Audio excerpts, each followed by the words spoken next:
Vous écoutez La Voix de l'Espérance, une émission qui vous apporte paix, joie, confiance et espérance.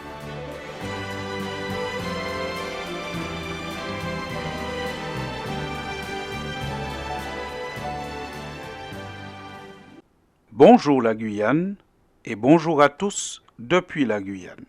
Alors que Pâques se prépare activement, il est bon de se rappeler que tous les condamnés ne sont pas coupables et que tous les coupables ne sont pas condamnés. Même si les systèmes judiciaires sont plutôt réticents à reconnaître leurs erreurs, il est prouvé que de nombreuses personnes ont été exécutées pour des crimes qu'elles n'avaient pas commis. D'après Amnesty International, en 2019 seulement, 18 prisonniers condamnés à mort ont été innocentés dans le monde, dont 6 aux États-Unis d'Amérique. Aux États-Unis d'Amérique, on sait que depuis 1973, un peu plus de 180 condamnés à mort ont été innocentés. Le fait que certaines personnes aient été innocentées et ont pu échapper à une exécution injuste est une bonne nouvelle pour ces personnes et pour leurs familles. Mais cela laisse supposer que de nombreux innocents sont très probablement condamnés à mort et exécutés dans le monde. Certains sont malheureusement innocentés trop tard, car c'est seulement après l'exécution que l'innocence a été démontrée. N'est-ce pas révoltant et affligeant de savoir que des innocents soient encore condamnés et exécutés injustement à cause d'erreurs judiciaires ou à cause d'une enquête ou d'un procès pollué par des idéologies malveillantes, une idéologie qui souhaite le mal à autrui simplement à cause de sa couleur de peau ou encore à cause de son appartenance religieuse. C'est sans aucune difficulté que Jésus peut être considéré comme le plus illustre de la sombre liste des innocents condamnés à mort. Il a été crucifié à cause de la malveillance de certains et de la lâcheté de d'autres, ceux qui avaient peur de perdre des postes ou des privilèges. Jésus a été condamné par une élite soucieuse de maintenir sa domination sur le peuple, une élite dominée par la peur de perdre les petits privilèges accordés par les Romains qui dominaient alors ce territoire. Voici la réaction de ceux qui ont fait arrêter et condamner le Christ en voyant grandir sa popularité et son influence. Évangile de Jean, chapitre 11, versets 47 à 48. Je cite. « Alors, les principaux sacrificateurs et les pharisiens assemblèrent le Sanhédrin et dirent : « Que ferons-nous ?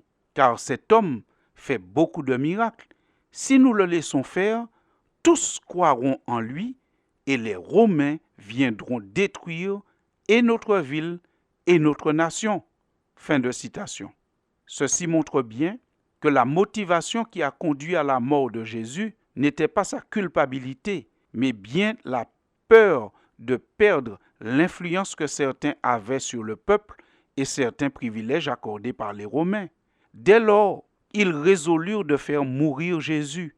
Et pour y arriver, ils ne reculèrent devant rien.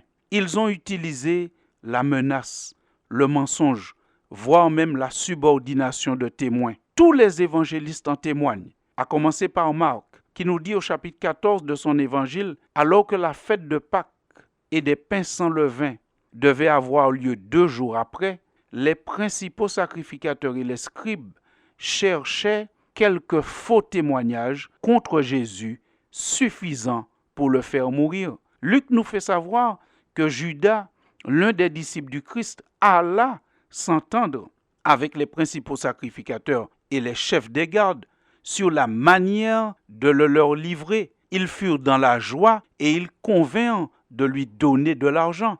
Chapitre 22 de l'évangile de Luc. Pourtant, Jésus était bel et bien innocent. Son innocence a été reconnue par des personnes appartenant au monde civil, militaire, religieux et politique. Commençons par Judas.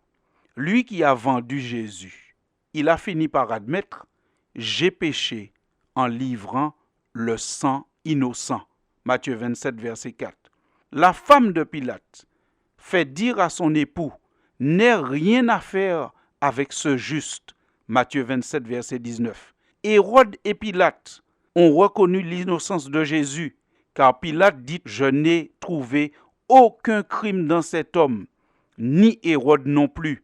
Luc chapitre 23, versets 14 et 15. L'un des deux brigands affirme « Nous recevons ce qu'ont mérité nos crimes, mais celui-ci n'a rien fait de mal. » Luc chapitre 23, verset 41. Le centenier posté près de la croix de Jésus, ce militaire gradé qui commandait une centaine d'hommes, voyant ce qui était arrivé, glorifia Dieu disant « En vérité, cet homme était juste. » Luc 23, verset 47. Les gardes postés devant sa tombe et ayant assisté à l'ouverture du tombeau par un ange puissant le jour de la résurrection de Jésus, c'est-à-dire le dimanche de Pâques, ces soldats dirent assurément « Cet homme était fils de Dieu ». Matthieu 27, verset 54. Joseph d'Arimathée et Nicodème, respectivement membres considérés du Sanhédrin et pharisiens, donc des hommes religieux, eux n'ont pas participé aux actes malveillants de leurs collègues, mais au contraire, ils ont offert un sépulcre neuf à Jésus qu'ils considéraient tous deux comme innocents. Luc 23, versets 50 à 51. Chers auditeurs, Jésus est bel et bien un innocent condamné à mort. Et c'est ce que nous célébrons à la fête de Pâques. C'est pour cela que nous disons que Pâques n'est pas seulement un bon cadre pour des rencontres familiales ou l'occasion de manger de bons mets, mais c'est l'occasion de se souvenir que Jésus, l'innocent, a accepté d'être crucifié pour démontrer son amour et celui du Père éternel. Pâques, c'est la fête de l'amour de Dieu manifesté en Jésus-Christ. Mais puisque Jésus était innocent, Dieu l'a ressuscité en le délivrant des liens de la mort parce qu'il n'était pas possible qu'il fût retenu par elle. Alors, je vous souhaite de préparer et de vivre joyeusement la prochaine Pâques. Attention, une joyeuse Pâques n'est pas une journée trop arrosée d'alcool ou une journée d'excès de table, mais une Pâques joyeuse, c'est l'appropriation de la joie et de l'espérance que donne la résurrection du Christ. Nous sommes joyeux à Pâques parce que Jésus, l'innocent, est ressuscité et qu'il est à la droite de Dieu et qu'il œuvre et prie en notre faveur. Nous sommes joyeux à Pâques parce qu'à Pâques, l'espérance de la résurrection grandit en nous, car la Bible affirme que Dieu, qui a ressuscité le Seigneur, nous ressuscitera aussi par sa puissance. 1 Corinthiens 6, verset 14. Alors, chers auditeurs, faisons entrer l'innocent. Faites entrer l'innocent. Faites entrer Jésus dans vos cœurs pour vivre de joyeuses fêtes de Pâques. À bientôt, chers auditeurs. Pourquoi le chercher parmi les morts? Ne vois-tu pas le tombeau vide, annonçant une nouvelle aurore? Il est ressuscité. Alléluia, Jésus est vivant. Ne vois-tu pas le tombeau vide? Alléluia, élevons nos chants. Il est ressuscité. C'était La Voix de l'Espérance, une émission préparée par l'Église adventiste du 7e jour. Si vous désirez avoir une copie de la causerie d'aujourd'hui, demandez-la. Elle vous sera donnée gracieusement.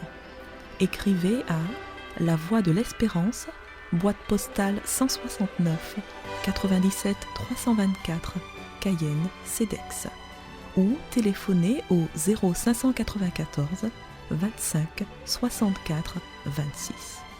Merci chers auditeurs et à bientôt.